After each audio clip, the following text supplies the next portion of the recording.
ಅಲ್ಫಾಲ್ಫಾ ಆಯುರ್ವೇದದ ಪ್ರಕಾರ ಇದು ಬಹಳಷ್ಟು ಸಮಸ್ಯೆಗಳನ್ನು ನಿವಾರಿಸುವಲ್ಲಿ ಪ್ರಭಾವಶಾಲಿಯಾದ ಗಿಡಮೂಲಿಕೆ. ಇದು ಅದ್ಭುತವಾದ ಔಷಧಿ ಗುಣಗಳನ್ನು ಹೊಂದಿದ್ರೂ ಕೂಡ ಬಹಳಷ್ಟು ಕಡಿಮೆ ಜನರಿಗೆ ಪರಿಚಿತವಾಗಿದೆ.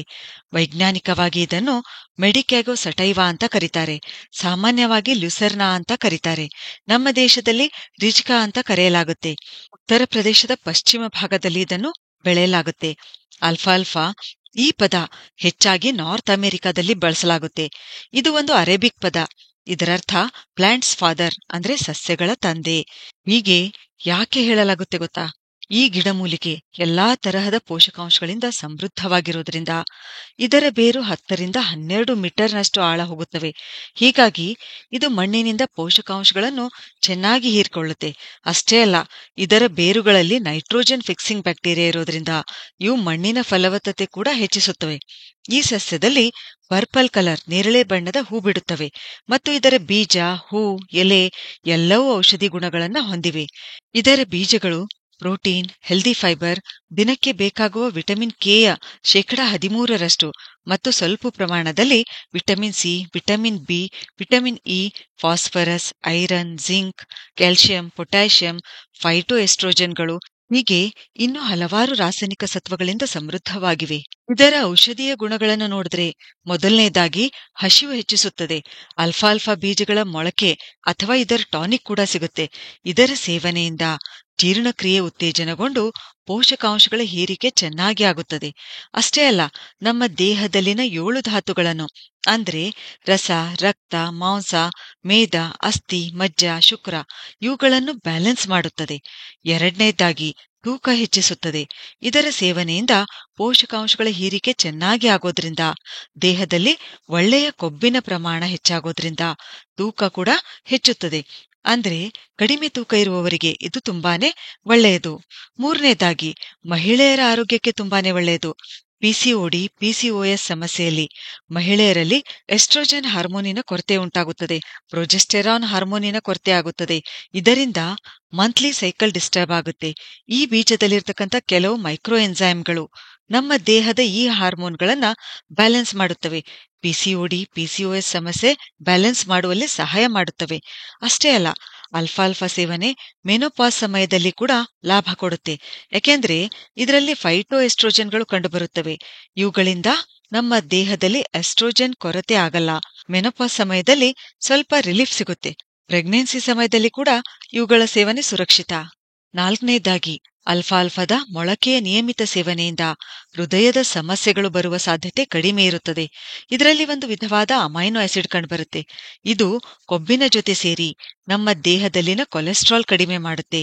ಇಲ್ಲಿ ಏನಾಗುತ್ತೆ ಅಂದ್ರೆ ಅಮೈನೋ ಆಮ್ಲ ಕೊಬ್ಬಿನ ಜೊತೆ ಸೇರೋದ್ರಿಂದ ಎಲ್ಲಾ ಕೊಬ್ಬು ಕೊಲೆಸ್ಟ್ರಾಲ್ ಆಗಿ ಪರಿವರ್ತನೆ ಆಗಲ್ಲ. ಹೀಗೆ ದೇಹದಲ್ಲಿ ಕೊಲೆಸ್ಟ್ರಾಲ್ ಪ್ರಮಾಣ ಕಡಿಮೆ ಆಗುತ್ತೆ ಮತ್ತು ರಕ್ತ ಸಂಚಾರ ಸರಾಗವಾಗಿ ಆಗೋದ್ರಿಂದ ಹೈ ಬ್ಲಡ್ ಪ್ರೆಷರ್ ಕೂಡ ಕಡಿಮೆ ಆಗುತ್ತದೆ. ಅಷ್ಟೇ ಅಲ್ಲ, ಒಂದು ವೇಳೆ ನಾವು ಹೊರಗಿನ ಆಹಾರ ಪದಾರ್ಥಗಳನ್ನು ಹೆಚ್ಚು ಸೇವಿಸುತ್ತಿದ್ರೆ ಈ ಅಲ್ಫಾಲ್ಫಾದ ಮೊಳಕೆ ಕಾಳುಗಳು ದಿನನಿತ್ಯ ಸೇವಿಸೋದ್ರಿಂದ ನಮ್ಮ ದೇಹದಲ್ಲಿ ಹೆಚ್ಚುತ್ತಿರುವ ಕೆಟ್ಟ ಕೊಲೆಸ್ಟ್ರಾಲ್ ಕಡಿಮೆಯಾಗಿ ಗುಡ್ ಕೊಲೆಸ್ಟ್ರಾಲ್ ಹೆಚ್ಚುತ್ತದೆ. ಅಂದ್ರೆ ಎಲ್ಡಿಎಲ್ ಕಡಿಮೆಯಾಗಿ ಎಚ್ಡಿಎಲ್ ಹೆಚ್ಚುತ್ತದೆ. ಐದನೇದಾಗಿ ಮಧುಮೇಹಿಗಳಿಗೆ ಒಳ್ಳೆಯದು. ಹೃದಯದ ಆರೋಗ್ಯದ ಜೊತೆಗೆ ಇದು ಶುಗರ್ ಲೆವೆಲ್ ಕೂಡ ಕಂಟ್ರೋಲ್ ಮಾಡುತ್ತದೆ. ಇಲ್ಲಿ ಏನಾಗುತ್ತೆ ಅಂದ್ರೆ ಇದರಲ್ಲಿರ್ತಕ್ಕಂಥ ಒಂದು ಅಮೈನೋ ಆಮ್ಲ L-ಕನವನೈನ್ ಇದು ಬ್ಲಡ್ ಶುಗರ್ ಕಡಿಮೆ ಮಾಡುವಲ್ಲಿ ತುಂಬಾನೇ ಪ್ರಭಾವಶಾಲಿಯಾಗಿದೆ. ಅಷ್ಟೇ ಅಲ್ಲ, ಅಲ್ಫಾಲ್ಫಾ ಫೈಬರ್ನಿಂದ ಕೂಡ ಸಮೃದ್ಧವಾಗಿದೆ. ರಕ್ತದಲ್ಲಿ ಗ್ಲೂಕೋಸ್ ಲೆವೆಲ್ ಬೇಗ ಸ್ಪೈಕ್ ಆಗಲ್ಲ.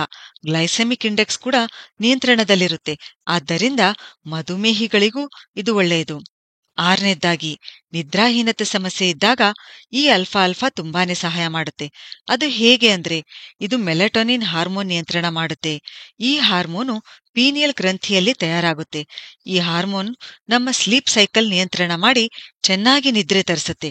ಅದಕ್ಕೆ ಅಲ್ಫಾಲ್ಫಾ ನಿದ್ರಾಹೀನತೆ ಸಮಸ್ಯೆ ನಿವಾರಿಸುವಲ್ಲಿ ಕೂಡ ಸಹಾಯ ಮಾಡುತ್ತೆ. ಸ್ಟ್ರೆಸ್ ಕೂಡ ಕಡಿಮೆ ಮಾಡುತ್ತೆ. ಏಳನೇದಾಗಿ ಚರ್ಮದ ಆರೋಗ್ಯಕ್ಕೆ ಒಳ್ಳೆಯದು. ಯಾಕೆಂದ್ರೆ ಇದು ಪ್ರೋಟೀನ್ ನಿಂದ ಸಮೃದ್ಧವಾಗಿದೆ ಮತ್ತು ಅಲ್ಫಾಲ್ಫಾದಲ್ಲಿರ್ತಕ್ಕಂಥ ಕ್ಲೋರೋಫಿಲ್ ವಿಟಮಿನ್ ಎ ಇಂದ ಸಮೃದ್ಧವಾಗಿರುತ್ತೆ. ಇದು ನಮ್ಮ ಚರ್ಮದ ರೇಡಿಯನ್ಸ್ ಅಂದ್ರೆ ನಮ್ಮ ಚರ್ಮದ ಹೊಳಪು ಏನಿದೆಯಲ್ಲ ಅದನ್ನು ಹೆಚ್ಚಿಸುತ್ತೆ. ಎಂಟನೇದಾಗಿ ಇದರ ಸೇವನೆ ಕೂದಲಿನ ಆರೋಗ್ಯಕ್ಕೂ ಒಳ್ಳೆಯದು. ಕೂದಲಿನ ಥಿಕ್ನೆಸ್ ಹೆಚ್ಚಿಸುತ್ತದೆ, ಯಾಕೆಂದ್ರೆ ಇದು ವಿಟಮಿನ್ ಬಿ ಇಂದ ಸಮೃದ್ಧವಾಗಿದೆ. 9ನೇದಾಗಿ ಇದರ ಸೇವನೆ ಕಣ್ಣಿನ ದೃಷ್ಟಿ ಹೆಚ್ಚಿಸುತ್ತದೆ, ನಮ್ಮ ಕಣ್ಣುಗಳ ಆರೋಗ್ಯ ಸುಧಾರಿಸುತ್ತವೆ.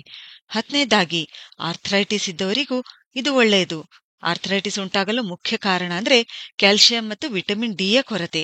ಅಲ್ಫಾಲ್ಫಾ ಇವುಗಳ ಹೀರಿಕೆ ಚೆನ್ನಾಗಿ ಆಗಲು ಸಹಾಯ ಮಾಡುತ್ತೆ.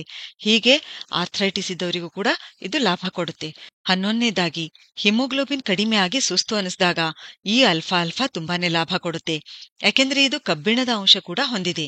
ಅನಿಮಿಯಾ ನಿವಾರಿಸುವಲ್ಲಿ ಇದು ಸಹಾಯ ಮಾಡುತ್ತೆ. 12ನೇದಾಗಿ ಥೈರಾಯ್ಡ್ ಸಮಸ್ಯೆ ಇದ್ದವರಿಗೂ ಇದು ತುಂಬಾನೇ ಒಳ್ಳೆಯದು. 13ನೇದಾಗಿ ಲಿವರ್ ಹೆಲ್ತ್ ಕಾಪಾಡುತ್ತೆ. ವಿಟಮಿನ್ ಕೆ ನಿಂದ ಸಮೃದ್ಧವಾಗಿರೋದ್ರಿಂದ ಇದು ಲಿವರ್ ಸರಿಯಾಗಿ ಕೆಲಸ ಮಾಡಲು ಸಹಾಯ ಮಾಡುತ್ತೆ. ಇನ್ನು 14ನೇದಾಗಿ ಕ್ಯಾನ್ಸರ್ ಜೊತೆ ಹೋರಾಡಲು ಇದು ಸಹಾಯ ಮಾಡುತ್ತೆ. ಕ್ಯಾನ್ಸರ್ ಇರತಕ್ಕಂಥವರಿಗೂ ಕೂಡ ಇದು ತುಂಬಾನೇ ಆರೋಗ್ಯಯುತ ಆಹಾರ ಪದಾರ್ಥ ಅಂತ ಹೇಳ್ಬೋದು. ಇನ್ನು ಇದು ಚಿಕ್ಕ ಮಕ್ಕಳಿಂದ ಹಿಡಿದು ಎಲ್ಲಾ ವಯಸ್ಸಿನವರಿಗೂ ಒಳ್ಳೆಯದು. ಇದನ್ನು ಹೇಗೆ ಬಳಸಬೇಕು? ಬೀಜಗಳನ್ನು ಮೊಳಕೆ ತರಿಸಿ ಸೇವಿಸಬಹುದು, ಇದರ ಹಿಟ್ಟು ಮಾಡಿ ಬೇರೆ ಹಿಟ್ಟುಗಳ ಜೊತೆ ಬೆರೆಸಿ ಸೇವಿಸಬಹುದು, ಸಾಂಬಾರು ಮಾಡಿ ಸೇವಿಸಬಹುದು, ಅಥವಾ ಇದರ ಟಾನಿಕ್ ಕೂಡ ಸಿಗುತ್ತೆ ಮಾರ್ಕೆಟ್ನಲ್ಲಿ. ಅದು ವಿಶೇಷವಾಗಿ ಏನಂತಂದ್ರೆ ಆಲ್ಫಾ ಟಾನಿಕ್ ಜಿನ್ಸೆಂಗ್ ಜೊತೆ ಇದ್ರೆ ಅದು ತುಂಬಾನೇ ಆರೋಗ್ಯಕ್ಕೆ ಒಳ್ಳೆಯದು. ಸರಿ, ಹಾಗಾದ್ರೆ ಮುಂದಿನ ವಿಡಿಯೋದಲ್ಲಿ ಮತ್ತೊಂದು ಉಪಯುಕ್ತವಾದ ಮಾಹಿತಿಯೊಂದಿಗೆ ಭೇಟಿಯಾಗೋಣ. ಧನ್ಯವಾದಗಳು.